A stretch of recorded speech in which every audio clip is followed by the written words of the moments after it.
もう、お前は一りぼっちじゃない。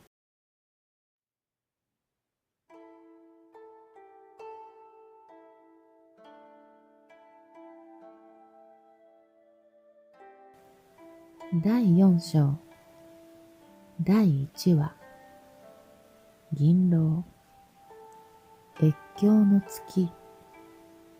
原作語り春美月。月が淡くほろろほろ光を夜ににじませる。口笛を吹いてはいけないよ。狼が頂に現れよう。山の頂に現れよう。時は少し遡り、五郎太の祖父三郎がまだ生きていた頃と少々重なる。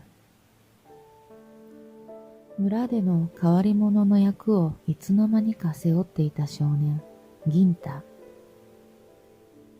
昔から引っ込み思案というよりも無口で愛想のない変わった少年だった。五郎太より2つばかり年上だ。人を頼ることもせず、人と関わることに関心を持たない、そんな少年だった。村人さえも時に存在をうっかり忘れてしまうほど影の薄い子供らしくない子供だった。朝早く銀太のもとへ五郎太が息せき切ってやってきた。三郎が倒れたとのことだった。母親に言いつけられ、村人全員に知らせていたようだ。さらに知らせを受けた何人かは自主的に他の村へと急ぎかけていった。それほど三郎の存在はこの村にとっても他の村にとっても大きかった。銀太自身、三郎には不思議な感情が湧き起こることがしばしばあった。五郎太と違い、銀太には本当の父親が生きていて、一緒に暮らしているというのに、三郎に対してまるで父のような、いや、それ以上の温かさを感じていたのだ。銀太は畑仕事をしていた両親に、三郎さんが倒れた、と口数少なく知らせると、飛ぶように五郎太の家とは正反対の方向へと走り出した。大きな山の畝がいくつも見えていた。季節は春も間もなく終わる夏の一歩手前。何か見舞いの手土産となるものがあればいいのだが、彼を元気づけられる何かがあれば。銀太は走った。記憶の糸をたどりながら。まだほんの幼子だった頃、流行り病の熱にうなされ、呼吸も困難だった時、三郎が何か木の実を食べさせたことがあった。甘酸っぱく少し渋みがあった。次の日には不思議なことに全快していた。まるであの病が幻だったかのように。あの実があれば、もしかすれば三郎さんも元気になるかもしれない。そんな思いが銀太を走らせた。しかし記憶の中では三郎がその実を持ってきたのは冬も冬。雪があたりを沈めてしまうような厳しい冬場だった。冬に実るものならば、果たしてこの春と夏の合間にも奇跡を分けてくれるものだろうか。銀太はひたすら山をさまよい歩いた。まだ肌寒さが残るものの、銀太はすでに汗だくになっていた。ぼさぼさと絡み合った髪が額に、首にべったりと張り付いていた。喉が渇いたな。苦しいほどに息を荒げ、銀太の喉が水を欲していることに気づかないわけにはいかなかった。近くに湧き水など出ていないだろうか。そう思った銀太は、みちみち帰り道がわかるようにと木に傷をつけながら岩肌がむき出しになっている場所を探した。しかし、残念なことに水が流れるところはなかった。代わりに何か動物の鳴き声がすることに気がついた。なんだろう。そう思って銀太は声のする方へと足を進めた。すぐ近くにあった岩と岩のくぼみに狼の子供が挟まっていた。泣いていたのはこの子だ。上半身だけが引っかかり、這い上がれないでいるようだった。銀太が慌てて引っ張り上げると、小狼の腹部から両足の足先まで血だらけだった。どうやら引っかかっていた腹部と背中に傷を負っているようだ。銀太は負傷の小狼を連れ帰って村医者の勝則に見てもらおうかとも思ったが、そんなお金はどこにも持っていなかった。勝則ならきっと無償で見てくれることだろうが、子犬ならぬ小狼というのが厄介だった。誰かに見つかってしまえば、きっと殺されてしまう。銀太は知っていた。狼は成長して大きくなると、やがて人を襲うようになることを。だから、たとえ小さな子供であろうと、狼は殺しておく必要がある。しかし銀太には、怪我をして弱っている小さな狼を見捨てることなどできなかった。銀太はおろおろしながら腰紐をほどいて小狼の傷に巻いた。すると小狼は何かを訴えるような目で銀太を見つめた。銀太はその目に吸い込まれるような気がした。銀色、いや、金色。まるで満月のようにきれいな色をしていた。銀太はその場にあぐらをかき、その上に小狼を抱いた。骨が折れているかもしれない。そう思って巻いた腰紐の上から小狼の傷に触れた。ぐわお！突然、小狼は銀太の手を噛みつこうとした。牙をむき威嚇している。うわ、銀太はとっさに手を引っ込めた。小狼に骨が折れているか調べるだけだと言いたかったのに、普段無口なだけにうまく言葉が出てこなかった。銀太が戸惑っていると、その様子をじっと伺っていた小狼は、銀太の気持ちが分かったのか、ぷいっとそっぽを向き、銀太の足に顎を乗せた。銀太は思案した後、もう一度そっと小狼の傷に触れた。小狼は目だけでちらちらと銀太の表情を伺うだけで、もう威嚇することはなかった。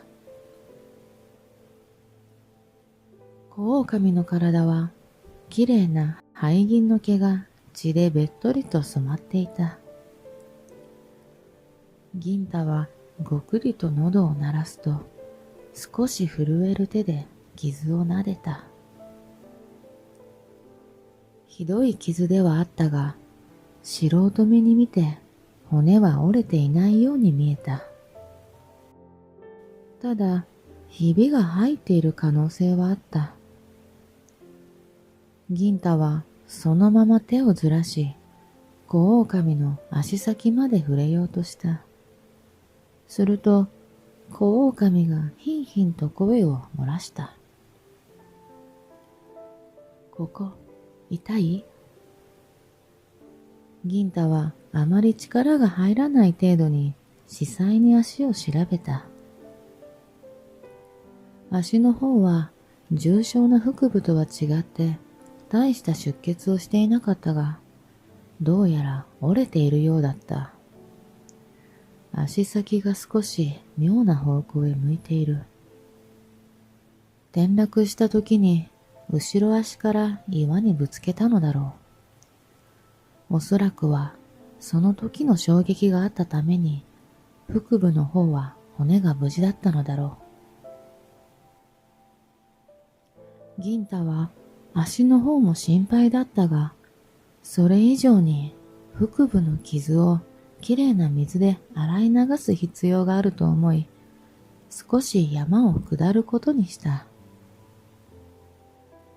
小狼を抱いたまま山を下るのは、同じくまだ子供の銀太には難儀だった。足元の木の根につかまり、何度転びそうになったことか。その度に銀太は小狼の傷に負担がかからなかっただろうかとヒヤヒヤした。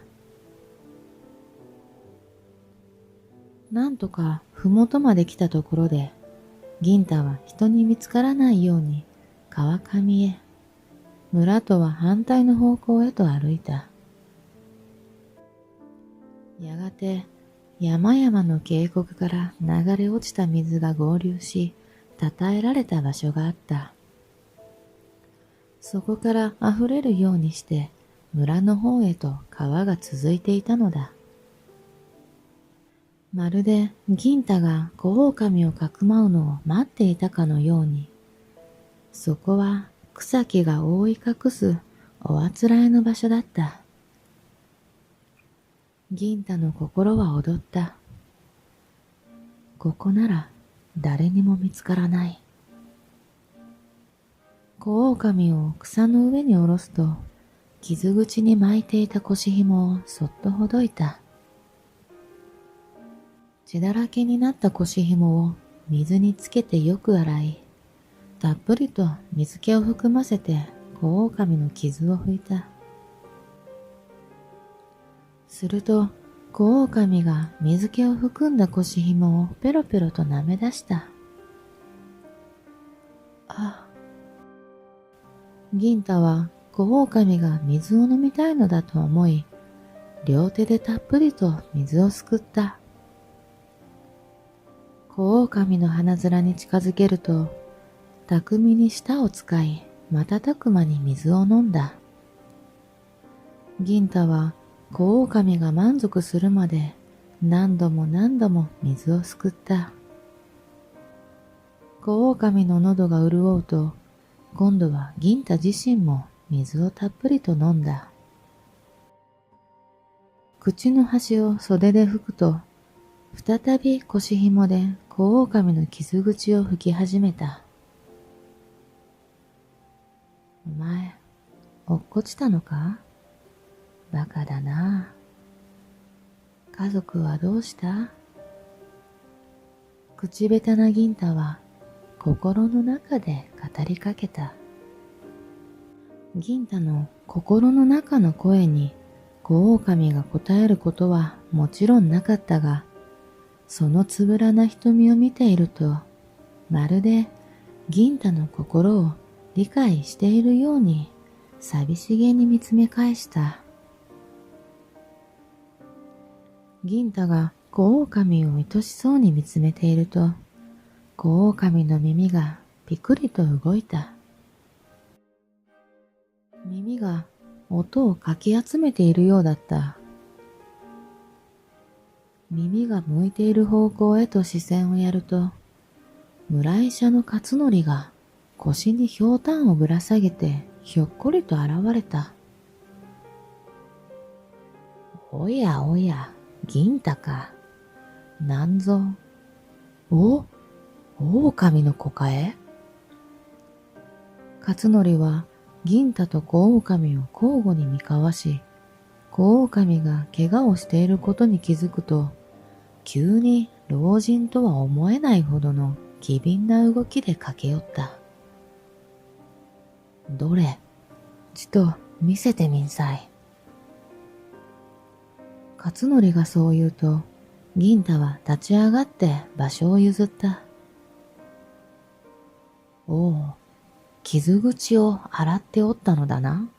いい子だ。うん。小狼は首だけを持ち上げ、勝則の匂いをふんふん嗅いだ。何、心配するでない。わしは医者だ。怪げそうな表情で見上げる小狼に、勝則は邪魔だと言わんばかりに頭を下げさせた。足が。銀太は小狼の足を指さした。どれどれ。折れておるのか。勝則は一通り小狼の様子を見ると、腰に巻きつけていたひょうたんに水を汲んだ。このことは。銀太がボソボソと言うと、勝則は、と振り返り、にっかりと笑った。なに、大丈夫。わしも医者の端くれよ。たとえ狼の子といえど、怪我をしているものを目の前にして見捨てるわけにはいかんて。まあ、村の者に見つかればすぐに殺されるじゃろうから、傷が治るまで見つからぬようにせいよ。ここなら誰にも見つからんじゃろうがな。来るのはわしか三郎くらいだからな。勝則は水を汲んだひょうたんにきゅっと蓋をした。わしはこれから三郎のところへこの水を持っていかねばならん。この辺では山の湧き水が一番きれいだからの。あのアホもそろそろ年だからな。まったく無理ばかりしおるわい。後で道具を持ってここへ来よう。そうすれば小狼にも十分な治療もできるじゃろう。勝則はよくしゃべる老人だったが、他人の秘密をペラペラとしゃべることはなかった。銀太はほっとため息をついた。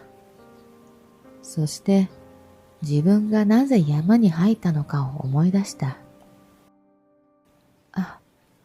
三郎さんが、倒れたって聞いて。銀太が心配そうな目を勝則に向けた。今日のところは大丈夫じゃ。すぐ元気を取り戻して起き上がろうとしたくらいでの。まったく自分の体のことをよく考えろと言いたいわい。わしが三郎のところへ戻るまでちゃんと寝ててくれとるかどうか、そっちの方がよっぽど心配じゃよ。そう言って勝則はカラカラと笑って村へと戻っていった。勝則は村で三大老人と言われる中の一人だった。村長をはじめ、三郎、勝則は村では大きな存在であると同時によく酒を酌み交わす仲だった。三郎も勝則もどちらも他の人とは違って何かを卓越したような考え方を持つ老人だった。ただ、村長の方はというと、ただ面白いに尽きる。銀太は時々どうして村長が村長になったのかと疑問に思うほどだった。よっぽどこの勝則か三郎の方が長老という座をいただくに等しい存在だと思っていた。銀太は勝則が戻ってくるまで小狼を安心させようと撫で続けた。そうこうするうちに耳の裏をかくと気持ちいいことや鼻面を指先で撫で続ければ眠ってしまうことに気づいた。目を閉じた小狼を見て銀太はそっと寝かせておいてやろうと思い手を止めた。しかし銀太が手を止めると同時に小狼はパチリと目を開けて銀太の顔を覗き込むのだった。銀太は全身から嬉しさがこみ上げる感覚を味わった。再び優しく撫でてやると、小狼はまたゆっくりとまぶたを閉じていった。やがて勝則が治療道具をひとまとめに抱えて戻ってきた。それを草の上に下ろすと、勝則は出血のひどかった腹と背中から治療を始めた。おっと、先に言うておくがの、治療が終われば、この小狼を放っておくことを約束しなさい。自然の断りに従わねばならぬからな。今は満足に自分の獲物も仕留められんだろうが、これを乗り越えねば、たとえ傷が癒えようとも、この小狼は死ぬ。山に住む者たちは皆、自分の力で餌を得る。先の家にいる花とは違ってな。だからどんなに弱っていようと、この小狼が生きようとするならば、手助けできるのはここまでじゃ。わかるかね？勝則の真剣な面持ちに銀太はうなずかざるを得なかった。よし、いい子だ。勝則は満足げに笑い、どっかりとあぐらをかいた。銀太は勝則が言った言葉を何度も何度も頭の中で反芻しながら自分に言い聞かせた。治療が終わるまでに心構えを。銀太はすでに小狼から離れられないほどに情が移っていた。それと、わしが治療しとる間、狼の体と頭を押さえてやってくれんかね。そうしないと、痛がって満足に治療させてもらえんだろうからな。おう、牙には注意しろよ。わかっておると思うが、狼に噛まれたらお前さん、頭をやられて狂い、鬼のように凶暴となって、最後は自分が誰かもわからないまま死んでしまうこともあるからの。銀太は言われた通りに噛まれないように注意しながら頭と体を押さえた。勝則は薬草を取り出すと、なんたらかんたらと上機嫌に薬草を褒めたたえ始めた。これじゃこれ。これを見たまえ。しかる村から行商人が届けてくれよる薬草じゃ。ほんによく聞く薬草での。煎じて飲むもよし、すりつぶして傷に当てるもよしの素晴らしい一品じゃ。そのうちに行商人にこれを栽培しておる娘さんのところへ案内してもらおうと思っておるんじゃ。いろいろと話を伺いとうての。勝則は一人でペラペラと喋りながらも手際よく治療していった。銀太は興味津々に勝則の手元をじっと見ながら、勝則のおしゃべりもしっかりと聞いていた。こりゃ縫わねばならんな。針と糸はどこに置いたかな？そういえば先ほどお前さんの母親が探しておったぞ。心配するといかんでな。わしの使いに出てもらっておると言っておいたからな。戻ったらそう話を合わせておくれ。でないと、わしがお前さんの母親に嘘つきだと叱られてしまうからな。ほっほ、頼んだぞ。勝則は針と糸を消毒し、傷口を縫いながらも、まだまだおしゃべりを続けた。その下では、小狼が痛みにうなっていた。縫えたら薬草じゃの。これをこうすりつぶしてっと。それにしても眠いわい。村長のところの頭がな、ほれ、村長の鶏じゃ。あれがもう朝っぱらからうるさくての。ただでさえ鶏の鳴き声はうるさいのに、今朝はまたやたらと大きな声で鳴くもんで、なんだなんだと起きてみると、柵を抜け出してわしの家に忍び込んでおったわ。そりゃ耳元で騒がれりゃうるさくてかなわぬはずじゃな。一体どこから入ったのか、わしも村長も頭を抱えたよ。腹部と背中の傷の手当てが終わり、勝則は包帯を取り出し巻いていった。よしよし、傷が治る頃には自然と取れるようにしておこうかの。うまくいけばいいが、ダメならダメで、こやつが自分で引きちぎるだろう。ほっほ。よし、できた。次は足じゃな。それはそうとお前さん、さっきからずっと見ておるようだが、どうだ、医療に興味があるかね？銀太は突然話を振られ、驚いて勝則を見上げた。ほっほ、多くのことに興味を持つことはいいことじゃ。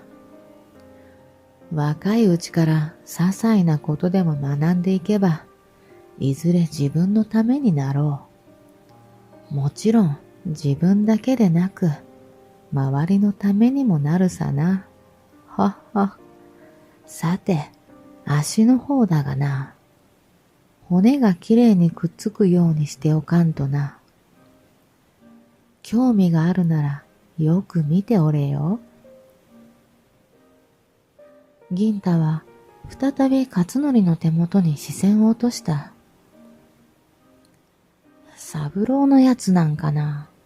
昔は村一番のやんちゃ坊主でな。はっは、五郎太にそっくりなやつだったわい。まさに無鉄砲。しかしな、三郎の親父さんが亡くなった頃、やつは家を飛び出しての、いくら探してもどこにも見当たらん時があった。皆が心配していたというのに、やつはひょっこりと戻ってきた。飛び出した時とは打って変わってすがすがしい顔をしておったよ。一体何があったのやら。いくら聞いても奴は思い出せんの一点張りじゃ。ちっとぐらい教えてくれても。おう、話がそれてしまったわい。まあ、その頃からじゃな。急にしっかりとしてきだしてな。あやつは何にでも興味を示し、いろんなことを学んでいった。今ではこの村だけにとどまらず、他の村からも頼りにされる存在となった。まあ、無鉄砲さは今でも変わらんがな。はっは。よし、できた。最後の一巻き。勝則は小狼の足にも包帯を巻き終わった。小狼はあまりもの痛さに興奮し、まだうなり続けていた。おう、わしはもう行かねば。実は先ほど、急病人がおると言われての。これから急いで隣村まで行かねばならん。老体には応えるわい。小狼はまだ興奮しておるようじゃの。落ち着くまでそのまま押さえておいた方がいいじゃろう。手を離した瞬間に噛まれてしまっては、お前さんの方が死んでしまうからの。気をつけるんだぞ。小狼が落ち着いたら、もうあとは放っておくことじゃ。約束だからな。何、足を折っていようとも、残る足が3本あれば十分動ける。わかっておるな。怪我の手当てをしておいて言うのもなんだが、小狼とて危険な存在。本来ならば殺さねばならんのじゃから。いいか、じきに興奮も冷める。そうなったら、もう村へ戻って、この小狼のことは忘れるんじゃぞ。勝則はいそいそと道具をかき集め、何度も銀太に念押しした。銀太を一人残すことに抵抗はあったものの、急いで隣村の急病人を見に行かなくてはならない。勝則は一抹の不安を残して去っていった。銀太は少しの間、小狼を押さえつけていたが、それほど時を要さずに小狼の興奮は冷めていった。銀太が少しだけ手の力を緩めても、小狼は噛みつく素振りを見せないでいた。銀太がついに手を離すと、小狼は首を持ち上げ、噛みつく代わりにペロリと銀太の手を舐めた。それが銀太の決心を鈍らせる。銀太はかぶりを振って立ち上がった。もう大丈夫。僕、行かなくちゃ。小狼は銀太を見上げて首をかしげた。銀太の言葉の意味を理解しようとしているのか、耳がピクピク動いた。元気で。銀太はそう言うと、疾風のように駆け出した。背後で小狼が寂しげに泣いた。銀太は思わず足を止めた。振り返ってはいけない。人と狼、共に歩むことはできないのだから。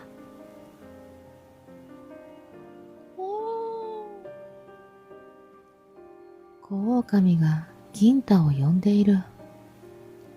銀太にはその声が行かないで、そう言っているように聞こえた。ふと、バシャンと水が跳ねる音がした。まさか。銀太は振り返って小狼のもとへと駆け戻った。バシャバシャと激しい音が大きくなる。銀太が垂れ下がる木の枝を持ち上げると、水の中で小狼が不器用にもがいているのが目に入った。小狼は銀太の姿を見つけると、溺れそうになりながらも銀太から目をそらさず、ただただ近寄ろうと必死になっていた。その光景に銀太は自分の心臓が凍りつくのを覚えた。慌てて駆け寄り、小狼を水の中から引き上げた。銀太の腕の中で小狼は苦しそうに水を吐き出した。銀太はおろおろしながら腰を下ろし、ずぶ濡れになった小狼の背中を撫でてやった。やっと呼吸が楽になると、小狼は銀太の手を何度も何度も舐めた。そうだよ。お前は人を噛んだりなんかしないよな。銀太がつぶやくと、小狼はその手を舐めるのをやめ、銀太の目をまっすぐに見つめた。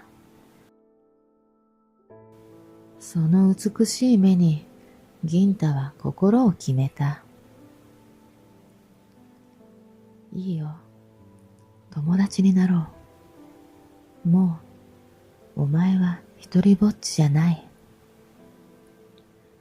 銀太のつぶやく声は、真上に登り詰めた真昼の太陽よりも暖かく、小狼の耳に届いた。名前、そうだ、銀。綺麗な灰銀の毛並みをしているし、どうかな、安易かな。小狼は耳をピクピクさせると、銀太の顔をペロリと舐めた。はは、よかった。僕、銀太。同じ名前。きっと、いい友達になれるよ。頭を撫でながら銀太が言うと、銀はもう一度銀太の顔をペロリと舐めた。銀太は小狼を連れて場所を移動することにした。この場所は勝則に知られている。銀をかくまうには誰にも見つからない場所にしなければ。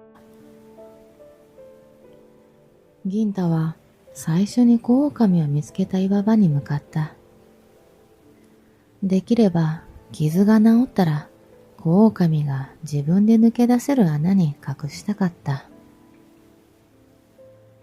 小狼を見つけたところから少し離れたところにおあつらえ向きな小さな洞があった。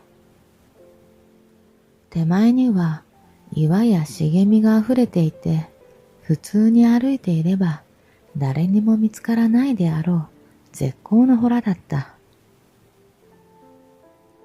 銀太は小狼を地面に下ろすと、洞の中を仔細に調べてみた。うまく岩と岩の隙間にできた空洞のようで、雨がたまる心配も崩れる心配もなさそうだ。少し気になったのが、中に小狼を寝かせれば岩の隙間に挟まれてしまいそうだということだったが、それは小石を集めて敷き詰めれば解決できそうだった。早速銀太は洞から出ると小石を集め始めた。角張った小石はそこに詰め、長年にわたり角が削られた滑らかな小石は上の方に敷き詰めていった。その様子を小狼はただじっと寝そべったまま見ていた。うまい具合に小石を敷き詰め終わった銀太は、そっと銀を抱いて中に寝かせた。銀はふんふんと小鼻を鳴らせてあたりの匂いを嗅いだが、どうやら問題は見つからなかった様子で、おとなしくそこに収まった。また明日来るから。そう言って銀太は少し銀の頭を撫でてやってそこを離れた。今度は銀もおとなしくそこにとどまった。名残惜しそうに何度も振り返りながら銀太はゆっくりと足を進めた。不思議だ。あいつは人間の言葉がわかるのだろうか。気持ちが伝わるっていうのはこういうことなのかな。そう思いながら銀太は山を降りた。